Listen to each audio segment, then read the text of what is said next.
Hello, thank you first for the introduction and welcome from my side.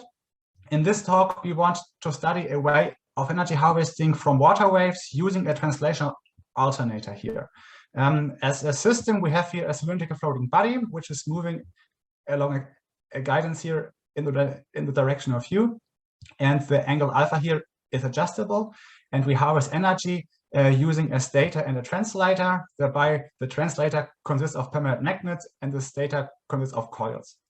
And in order to get a first impression of the overall dynamics of our system, we have here two videos, one for regular water waves and one for random water waves. And as we can see, the dynamics of both cases here are quite different. So normally we should now study both cases here in detail, but in this talk we will only concentrate on this case here for regular water waves in order to get a first idea of the overall motion of our system. For energy harvesting, a large dynamical response of the cylindrical floating body is desirable since our translator here is directly connected to our body, but elastic displacements can occur in the guidance here, since there is the gravity force and the excitation forces of the water waves, for example. And so there is a question how the motion of the system is influenced by a flexible guidance and therefore by the elastic displacements, of course, and how it is influenced by different adjustable inclination angles alpha, which we have here. The outline of the talk is as follows. First of all, I will show you a modeling as a rigid multibody system, then as a flexible multibody system.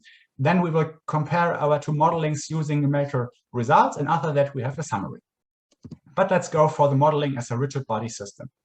And this is our system without any water wave. And if we have now a water wave, a harmonic water wave, sorry, with amplitude A and frequency omega, then our system is moving along the direction of u here. And in order to compute now the equation of motion, we have to compute the acting hydrodynamic forces. But for that, we will use linear potential theory.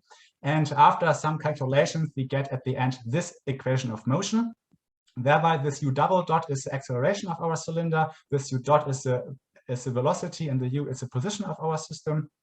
And the blue terms here are the added mass coefficient, the added damping coefficient, and the hydrodynamic excitation force, which come from the linear potential theory. Moreover, we have here the electrical damping, which comes from the fact that we harvest energy. And this lambda mechanics come from the fact that we have friction in our guidance. Moreover, we have here our viscous damping due to our viscous water, of course, and here is our buoyancy force. Thereby, we have to note that our blue terms here are dependent on the inclination angle alpha, the geometry of our cylinder and the position of our cylinder, and our lambdas here. Thereby, we have assumed linear damping, but of course, nonlinear damping can be assumed as well and works analytically. For modeling as a flexible multibody system, we have used the floating frame of reference approach. Thereby, the key idea is that the overall motion of our system can be described by using two sets of coordinates. The rigid body motion is thereby described by reference coordinates, and the elastic deformation is thereby described by elastic coordinates. And the elastic deformations are approximated by the Ritz approach, whereby this phi here is a matrix consisting of shape functions which come from the FEM model. And after some calculations, we get then an equation of motion here, but for details, we will refer to the book of Shabana here. This is our system. Thereby, we have to note that we have here a sleeve in which the guidance goes into, and the sleeve is thereby still modeled as a rigid body, but the guidance itself is modeled thereby as a flexible body here on this slide. And here you see the geometry of the cylinder, which we have used for our next numerical results. Let's come to the numerical results. We have here results for regular water waves with amplitude A equal to 0.1 meter and frequency omega. Thereby, we have used different angles alpha, and steel was used as material for the guidance which we have here. Moreover, we will not use here any electrical damping. This is due to the fact that in this talk, we are not so much interested in the fact how much energy we can harvest, but how the dynamics of our system looks like, from which then in second instance, we can then harvest energy in the second step. But we will consider here different mechanical dampings. Here we have the case of no mechanical damping, of linear damping, and of nonlinear mechanical damping, whereby for the nonlinear damping we have used this ansatz here, and all these lambda terms can be determined from experiments. One of these experiments I have shown here in this plot. This is an oscillation test. The blue data are the experimental data, and as we can see, the orange line and the black line are the simulation lines with linear and nonlinear damping. And as we can see, especially the nonlinear damping case approximates our experimental data very well. But if we go now to this picture here, we see that with nonlinear damping, we get a higher damping force, which then, of course, will lead to different results for our next results. Next, we will now look at the elastic displacement of this point here, so of the connection point of the guidance and of the cylinder. And the elastic displacements are then the displacements in this direction, so orthogonal to our guidance. And here we have two temporal evolutions of our elastic displacements. And there we see two things. The first thing is that that after a settling time here, that our system gets periodic, or our elastic displacements get periodic. And it might happen in some cases that after some time we get here high frequency disturbances, which comes into our displacements. But now, since we only want to consider how our displacements change with different angles and dampings, we will now study the maximal absolute value of elastic displacements in the periodic state. This means here, for example, that for this case here, we will filter our data, and then we have here a value of 0.99 and here a value of 2.36 millimeters, and then we will now look how these values change for different angles and dampings. Here are the numerical results. Let's first take a look at this picture here. There we can see the maximal elastic displacement against the water frequency for nonlinear damping. And as we can see, for a higher frequency of the water wave, our maximal elastic displacements enlarges. And for higher angles, alpha, our elastic displacements enlarges as well. This general behavior can be seen from these two pictures here as well, but especially here for the no damping case, so if we don't have any friction included, then additional effects are recognizable, which should be studied in the future. But at this point here, we will only look, or we have here now a first impression of the overall behavior of our elastic displacements. Now we come to the simulated position of our cylinder for the rigid and flexible body simulation. Here we have a temporal evolution of the position against the time.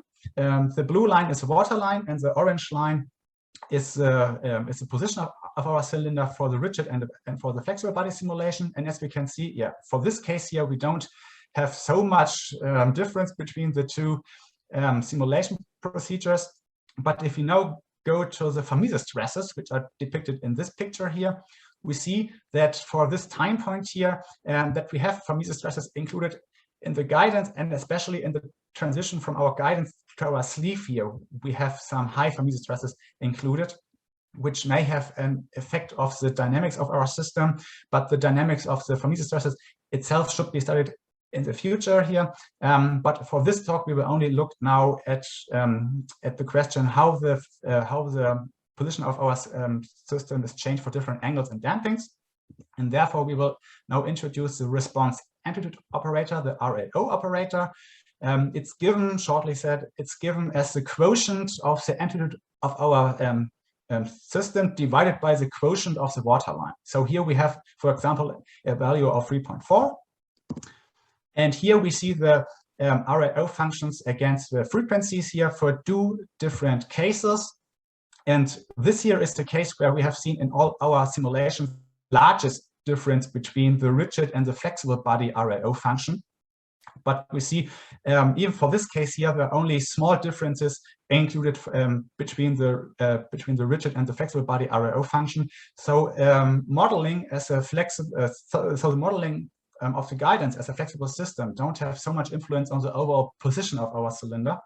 And therefore, we will now look only at the orange line here, so at the flexible body simulation, and look how this line changes for different angles and dampings. And this we can see here on this slide in these three pictures. Yeah, here we have it for 3 dampings. And if we now go from the left to the right, we see that the damping increases and the RAO function decreases. This makes sense since with friction, our system movement is of course not, or should of course not be so high than without friction. But we see here, for example, for the no damping case, that by a decrease of alpha, this leads to a higher maximal peak of the RAO function here, which is located at a lower frequency omega. The same holds here for the linear damping case, but not for the nonlinear damping case, since we don't have any peak which we can here see or locate. But here as well, we see that with a decrease of alpha, our RAO function increases. This is good, since then we have a larger movement of our cylinder from which we can then, in the second step, harvest energy. Okay, now we come to the summary of our talk. In this talk, we have studied the motion of a wave energy converter in regular C waves, thereby the influence of a flexible guidance, adjustable inclination angles, and different mechanical dampings has been considered. And for mesostresses has also been determined here. And one result of this talk was that a change of inclination angle and damping has influence on the motion of the system and the elastic deformations. This we have seen, for example, from this picture here. But on the other hand, we have seen that elastic deformations due to the flexible guidance have not much influence on the dynamics of the system. This we have seen by comparing the 2 RAO functions here, for example, from this plot here. However, this might be different if random excitation due to ocean waves is considered, since, as we have seen at the beginning from these 2 videos, the overall dynamics of our system was quite different if we go from regular waves to random waves, and therefore all these results can change for random waves. But this is something for the future. At this point, I want to thank you very much for your attention, and now I'm open for questions.